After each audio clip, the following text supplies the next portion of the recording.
And that's what slide guitar did for me. I was able to take all of those influences and crystallize that in a way by using the slide and the chordal tunings that I learned from listening to the old Delta bluesmen, and to develop my own sound that way. I mean, that's really learning how to finger pick with my right hand from Chad Atkins and using the slide on my with my left hand with a little finger. It's really what set me on my path.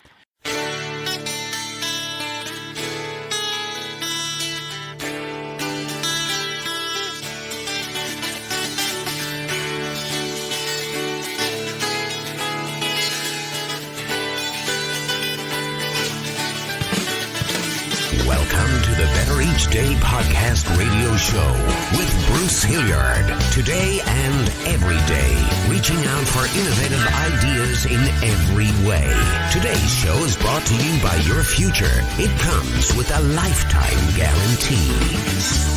Make a better each day now, baby. Better in every way. Sonny, so glad to have you today. How are you? I'm doing good, Bruce. Would like to just talk a little bit about your early influences. You're known for slide guitar, but you're a great singer, a great songwriter. You've done a lot. You've played with virtually everyone. How did you get started? Well, I appreciate the vote, man. Well, a guitar was a big deal for me when I was a kid. I just fell in love with it, and I always wanted to. I wanted to learn how to play, and I wanted to write my own songs and all of that, and just one thing kind of leads to another. But I played in local bands when I got good enough, and eventually I started playing with Clifton Chenier, who was the zydeco king, and that was similar. If I had been, and I live in Louisiana, of course, but if I'd been raised in Chicago and Muddy Waters have brought me under his wing, it was the same kind of thing for me here. So I started doing studio work and met people, and you do one project and you meet, producers that hire you for other things, and you play with other groups. But the next, really, the break for me was working with John Hyatt, and he took my experience of playing music from playing mostly in clubs and venues like that and some festivals, but he just took it to a world stage because there was so much focus on him at the time, in particular after an album he made called Bring the Family with Jim Keltner, Ry Cooder, and Nick Lowe. And so I put the band together for him for that, and it just had so much attention from the critics and his fans that it really opened the doors for me. You've performed and recorded with Mark Knopfler, Eric Clapton, Jimmy Buffett, Kenny Loggins. The list goes on and on. Those are some pretty notable names. I'm curious, we're getting in the summer, and this is kind of Jimmy Buffett weather. What is he like to work with? Oh, Jimmy's great, man. That guy, he has this empire of so many different things that he's involved with. I mean, he's got his band, he's got his music, he makes albums, he's got his own Radio Margaritaville, he's got hotels, he's got casinos, he's got books he writes, he's got plays, now he's got a Broadway play. I mean, it just goes on and on. He's incredible, and he's so down to earth. You just never ever figure that. And I really respect him because he started out, like everybody else. And at one point, we figured out that our sort of timelines intersected in New Orleans a long time ago. And he was out on the street, putting the hat down, playing for change. And to see where, how he started and where he is now, it's an incredible story. But he's great to work with. He takes incredible care of everyone, the best hotels, private jets, the works, and his production's incredible. he owns everything. The PA, the staging, the crew is an enormous crew. And it's kind of like if you said, what would be the perfect way to put, to do a show in terms of production, like every possible thing you would need. And that's what he did. And it's fun to get a taste of that. I told him I can't lose my edge because I've got to go back to did it the way I had to do it, with my band. Yeah, you don't want to lose your edge, man, then you're in trouble. And so it's good. I can go back and forth. It's been good for me, and I've been really fortunate to have the opportunities I've had. It's so cool. You have a song called the USS, and this is about a car that you had, an Oldsmobile. The USS is a zydeco Oldsmobile. What's the story? Yeah, the zydeco Oldsmobile. Yeah, that was my parents. It was a hand-me-down, huge Oldsmobile 98 Brom, actually, Regency. And I had, at the time, I actually had a publishing contract, and I was writing songs for what was going to be my next album, which this would have been like 1997 or 8, and so I just really dove in, and a big part of that was just life experiences in and around my hometown area. So me and my friends would pile in my car, and we'd just go to all these zydeco clubs, and I always kept a guitar and an amp in the trunk, and sometimes I'd sit in and mostly dance, really, and just have a great time. So I felt like I was in the field, being inspired to write songs, and that's one that came out of it. You mentioned Mark Knopfler, and when he came down and we recorded together here in Louisiana, he brought his wife and his manager, and so at one point we took a break, and I said, "Hey man, let's go somewhere, like you've never been before," because he wanted to experience the culture. So I took him to this little place that was real popular. And so he and his wife, Kitty, were on the back seat of my zydeco Oldsmobile. We're driving down the Breaux Bridge, little 2-lane road. And he just thought it was the coolest thing, There's this giant car, they're kind of more economical in London and so forth. But they really had a great time. We went to this little place, had Cajun band playing, and we danced, we ate really well, and they had a fun time, and went back to the studio. It's kind of like you do these projects, but it's as much and more about the people you interact with and you get to know and become friends with, and the experiences you have together. And those are the best backstories for me.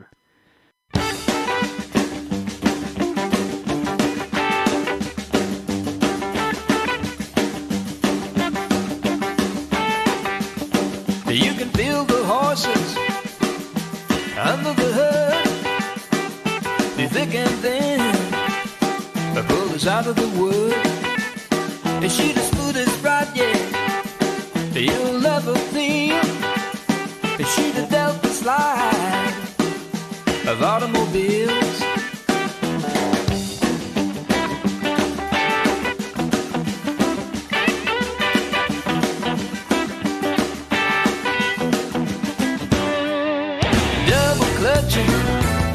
On the back seat, I hear you, yeah, with your main squeeze. They play a triple roll, accordion fills in the USS as out it goes for big. What a curl, revolution, what a curl, no tail, what a curl, reload gold in the USS out it goes for big.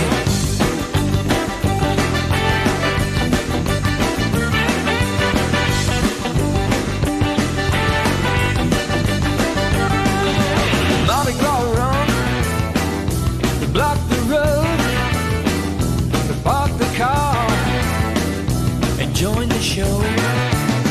Get up on the trunk and dance a wheel aboard the USS as out it goes.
one. We have faith and we have fun.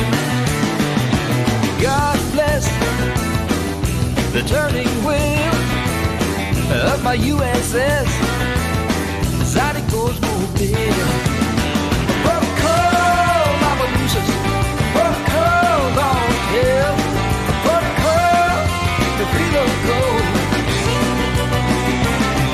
Protocol, Mama Lucy's protocol, don't tell. Protocol, preload goes. The USS Zydeco's mobile.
Could you explain to the listeners and me what zydeco is?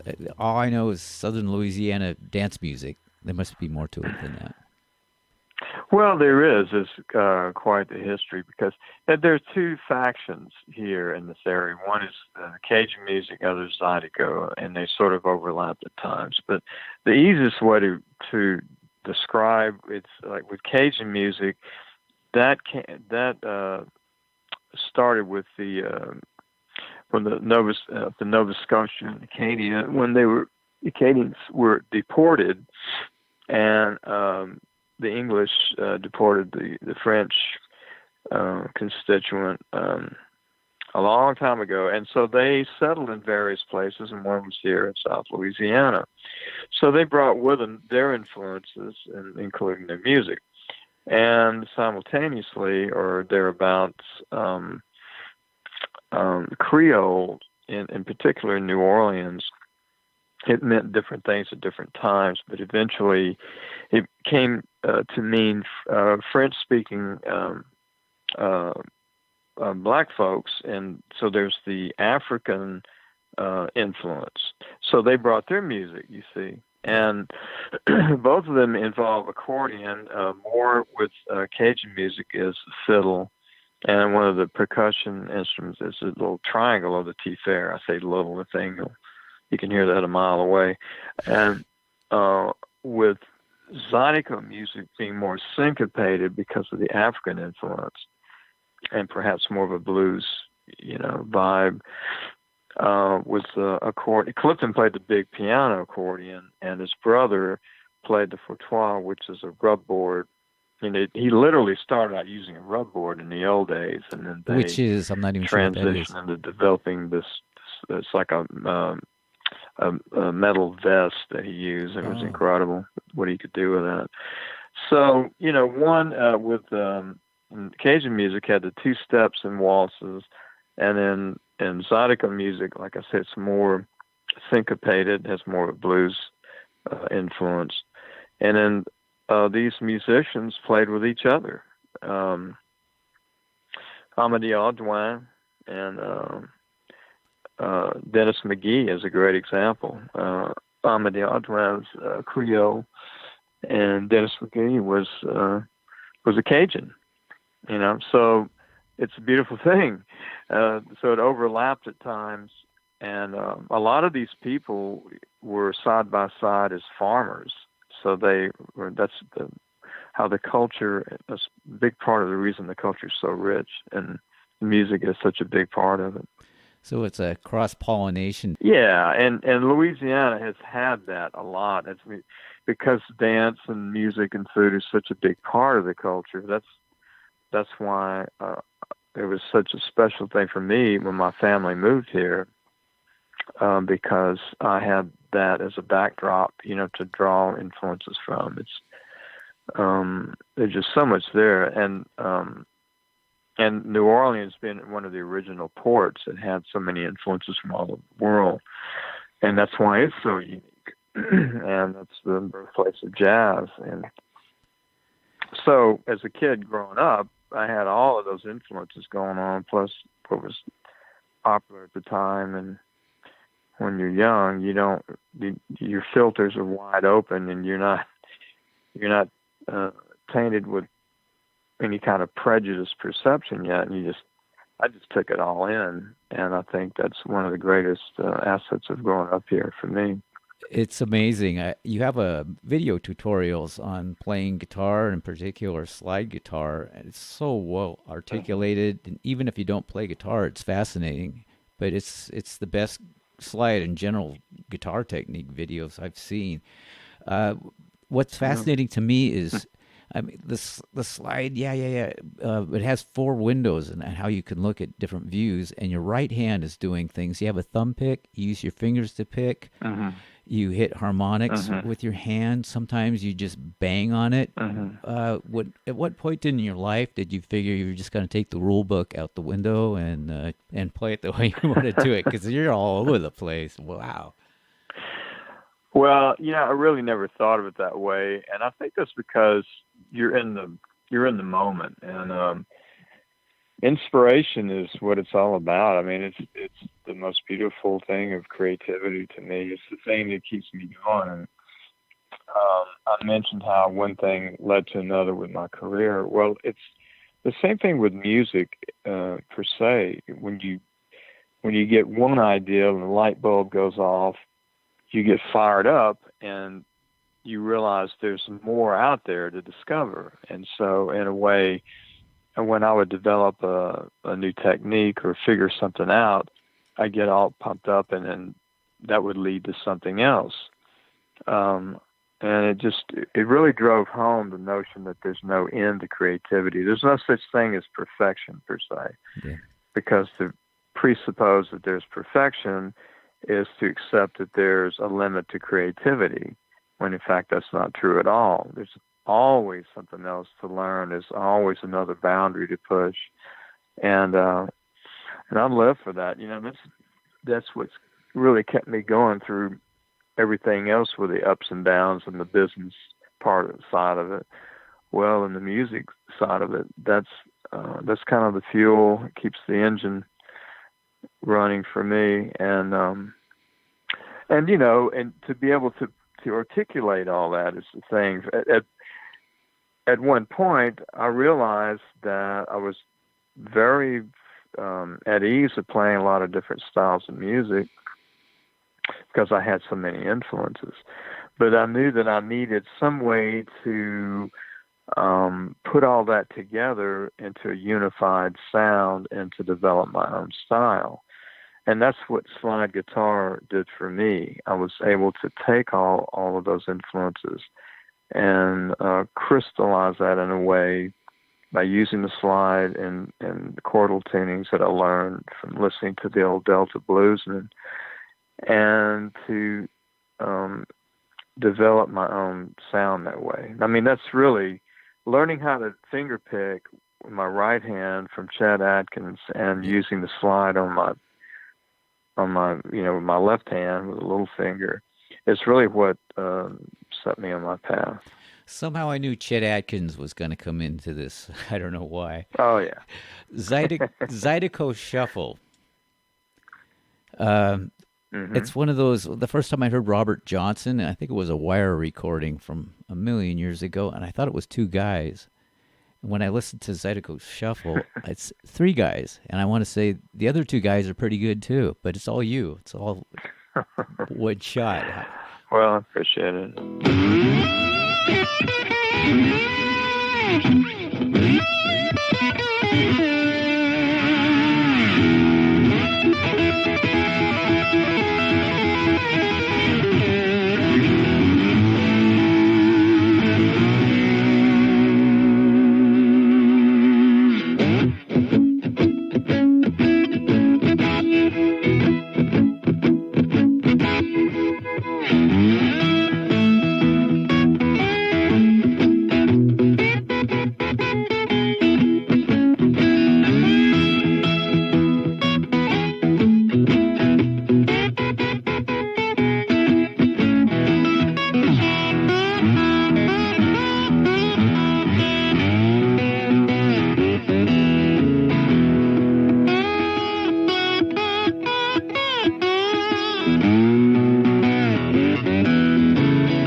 That one, that's a pretty good example of,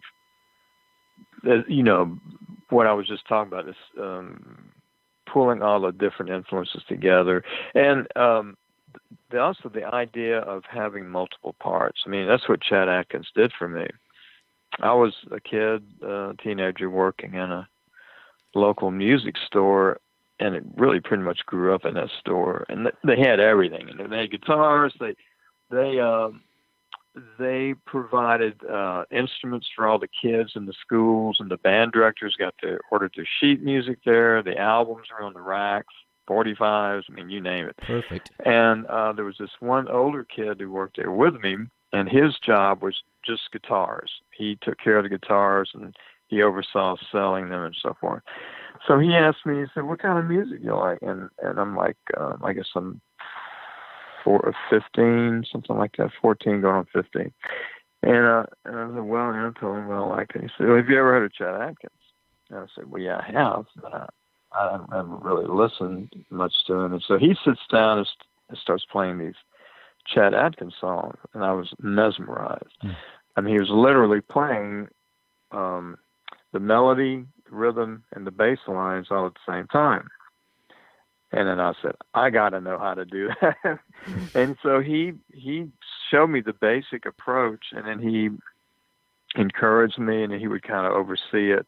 But he wouldn't show me too much. He said, you have to learn some things for yourself. And it was actually good for me. That gave me the push. But that got me to thinking in terms of multiple parts. And I've become a fan of Andres Segovia, the great classical master. Wow.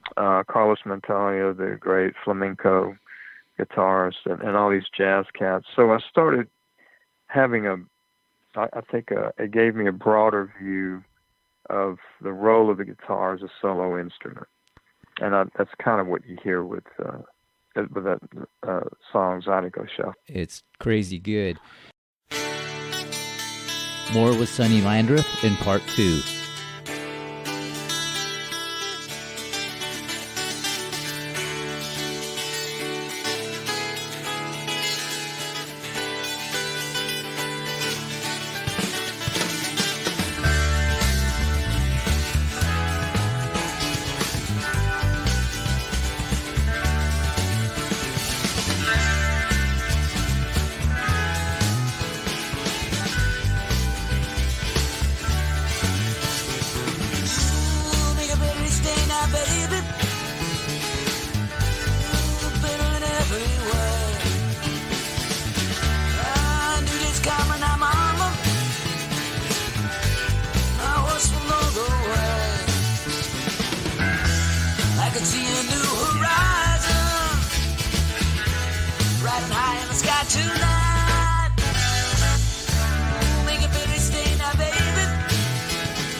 listening to the Better Each Day podcast radio show with Bruce Hilliard. We'll be back with a new horizon, but until then, honor the future. It comes with a lifetime guarantee.